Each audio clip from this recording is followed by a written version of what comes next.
I'm Damon L. Jacobs. Welcome to Tub Talks with Damon. My very special guest today is John Bonelli. John is an activist, a leader, a researcher, and truly a pioneer of activism in the New York City community for well over 36 years now. You started in the HIV prevention space in 1985.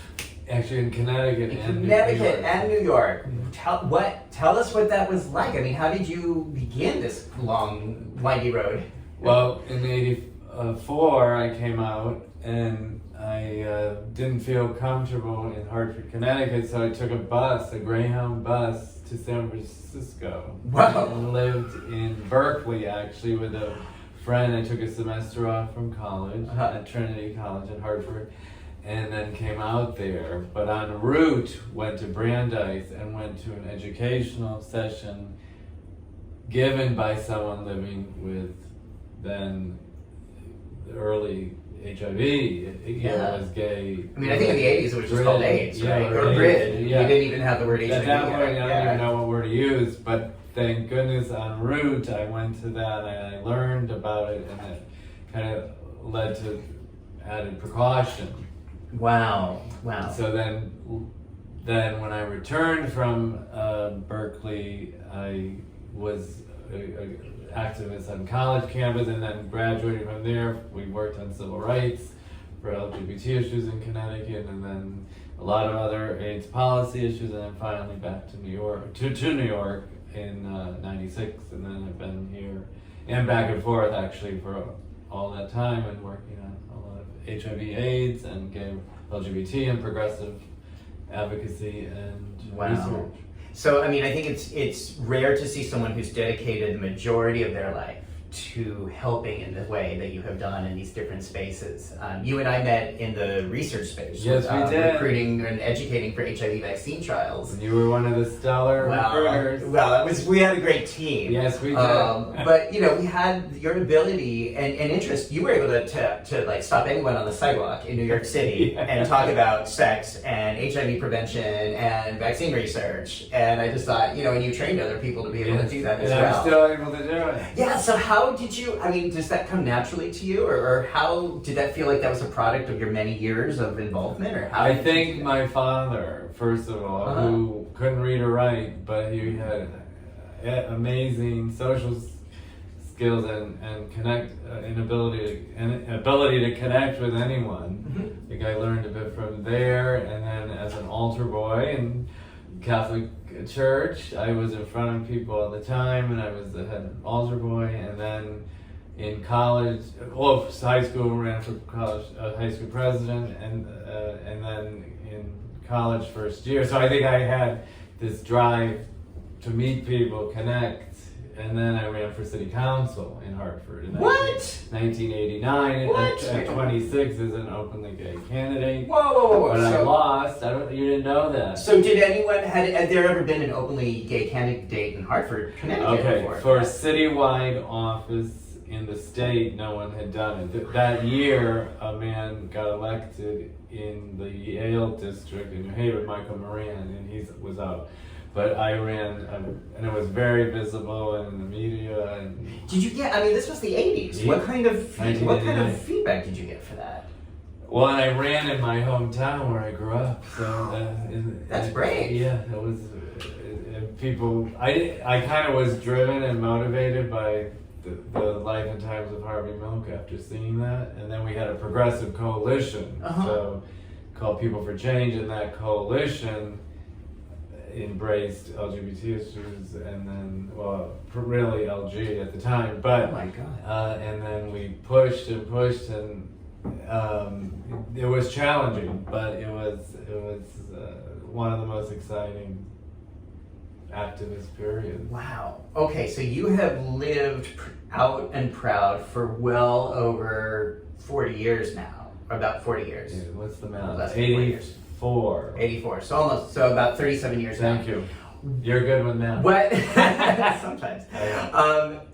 What for you what differences have you seen, or what are some of the differences you've seen in the community over the last 37 years? Well, well, in my own journey, I can remember the first time I went to a gay bar, and I walked out the side door because I saw someone I knew out of fear. And in college, actually at Trinity, we had the HQ section. What's that? In the college library, the books. HQ. The homosexual section. Oh, homosexual? Wait, homosexual. You know, the books were categorized. Oh, okay. So you had the HQ. Like homosexual queer section? Something like that. Oh my god. HQ or homo. Wow. So one person put a letter in one of those books that if you want to meet, because obviously it's pre-internet, pre-phone, iPhones, etc. cell phone. If you want to meet, put a note in the box in the attic of the library, and we'll go to the box, and then we met. Whoa! That's how closeted that place was. So he had to put a letter in a book, hoping you would see it at the right time. And he said, you put a letter. Yeah, it said put a note in this box, and then leave your number, and I will call or something like that. So this whole clandestine connection had to be carefully orchestrated. And planned and the librarian just to meet was somebody. Gay, I think, but just to meet somebody, and now you can turn on an app and get dicks in your face like in 5 seconds. Oh my god, every moment. That's amazing. As a man who's now considered an older gay man, 58, what's that like being in New York City as a 58-year-old gay man who has this history and investment in the wellness of our community? Well, it depends on the neighborhood, it depends on the scene I'm in, and for example, I live in Hell's Kitchen. Okay. And it is a largely younger gay crowd, so there is a bit of a level of invisibility, and people aren't cruising the way people cruise, and of course I've gotten older, so I go to different areas where I may meet people. Either, more so people attracted to my type, I guess. Yeah. And that's the beauty of New York. That's why I moved here in part, to have a bigger community. And I, even as an older gay guy, there's obviously places and people of all ages you could meet. Yeah. And so trying to keep affirming that is important, and I would just anyway. So now I'm on the dating scene again because I was in a relationship that ended, but I'm out there again, and we'll see. What parts of the city do you feel like is more attentive and responsive to your energy, or to Greenwich Village? And I mean, obviously, older Greenwich Village was more. And I've been going to the townhouse, which is interesting, and. Friendly, sitting at the bar. I think sitting at the bar in some place, I'm not a big drinker, but sitting at the bar, have a glass of wine, engaging the bartenders and those around has been helpful. I think in the East Village, I have to keep going into that area, like 1 or 2 clubs in Hell's Kitchen. I mean, I'm pretty outgoing, but I think it's, challenging at times. Tell me, what do you like most about your body? Okay. I think my face, my eyes, and my dimples, and my cock, and my butt, I think, and the hairy legs. Yeah. Good. What do you think of that? Good. I love that. Because I think it's that's a very good question. Well, I think it's so important and relevant for us at all ages. Yes. To you just had a birthday. Recognize, and I just turned 50. To recognize what we value. I think so many gay men are so accustomed and habituated to complaining or focusing on the things we don't like about the body, or about things we've been told to be ashamed of by society. Yes. And so to be able to focus on the ways we celebrate the physical form and our own physical forms, I think is a really important part of being alive at any age, but especially as we're getting older, especially as we're creating a blueprint in our 50s, 60s, 70s, of like, how can we and how will we get older and celebrate in a way that's really respectful and sexual and spiritual and empowered. Yes, okay. That's my evil agenda here, in case you didn't get it. That's so wonderful, You know. because we have to keep affirming Absolutely. who we are and our beauty and Yes, our and play with sets. and play in the with bathtub, sets. because what's that? That's one of the things you were telling me about that has been wonderful about and empowering for you about getting older is expressing your artistic side. Yes. Which throughout all your activism and years of service wasn't always being expressed. No, not at all. So let's talk about that and then show some examples of what that looks like. Okay. So I spent a couple of years in a relationship with a fabulous gentleman who in Mexico, and went back and forth, and he's an artist, and I was inspired, and I've always been inspired by artists. I have so many friends who are artists, and their work, and so I started painting abstract pieces. Wow. And selling them. And did any voice in your head say, "John, don't do this. You can't do this. You shouldn't do this"? Yeah. So how did you combat or ignore those internal voices of saying no? Well, what happened was in Mexico, a friend's piece of art she gave me got moldy, and I wanted to salvage.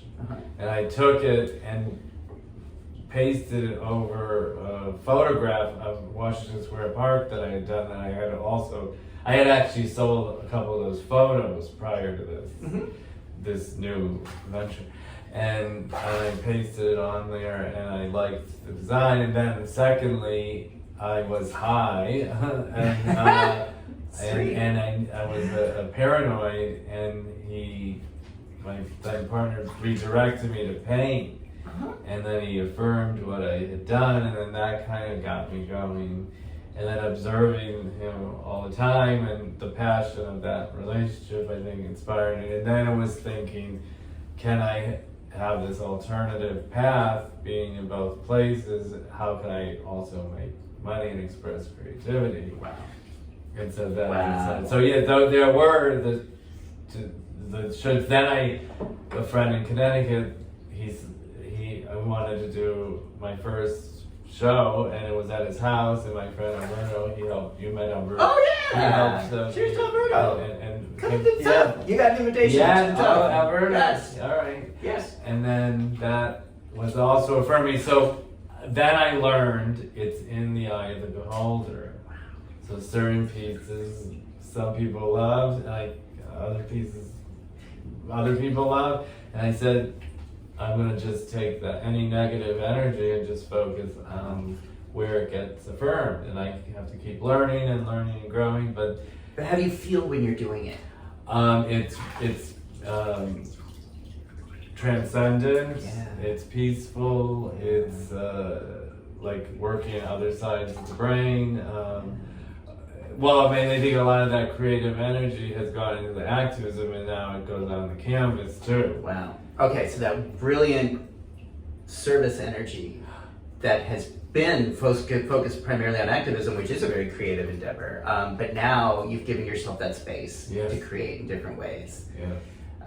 And I love hearing that, and I think that's one of those things, like creatively, when you're in that zone, you know it. I mean, like I'm doing these videos, and I have no idea if anyone's going to watch them or not, but I just love doing it. I just love like sitting in the tub with my friends having conversations. So I'm just like, well, I'm just going to keep doing it, because that's what feels creatively fulfilling to me at this moment.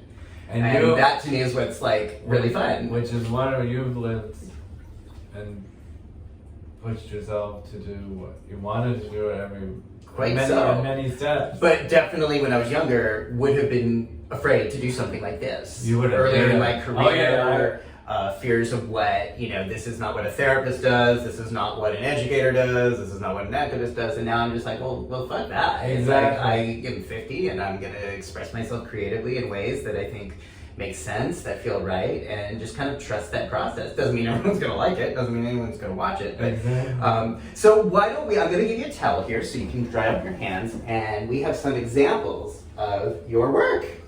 Well, I want to share one because, Great. You created the preps.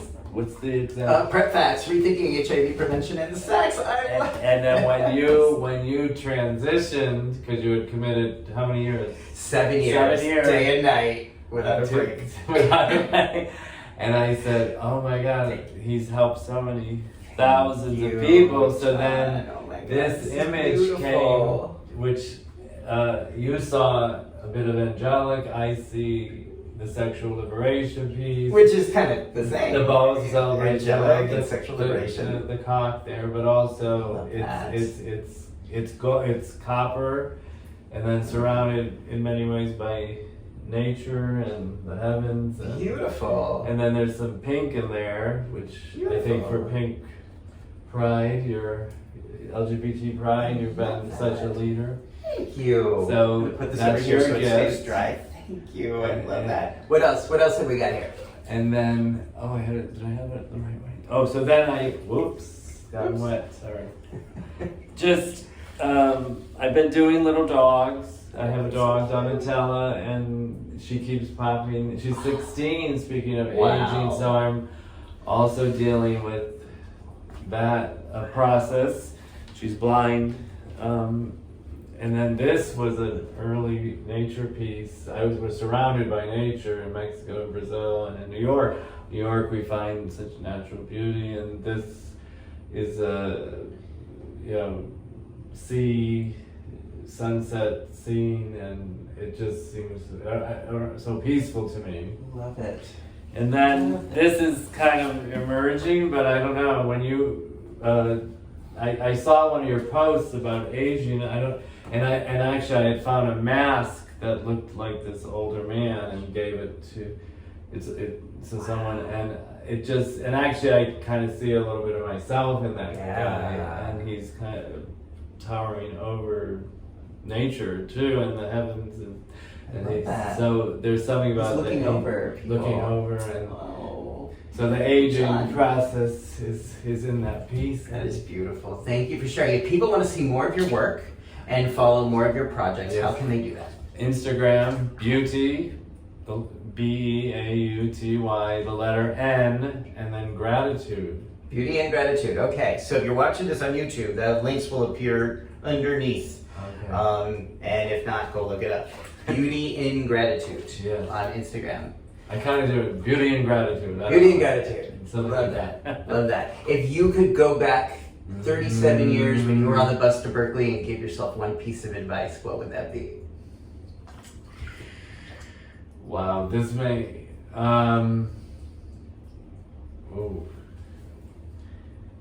It's gonna be all right, and you're doing the right thing. I would say maybe more physical activity.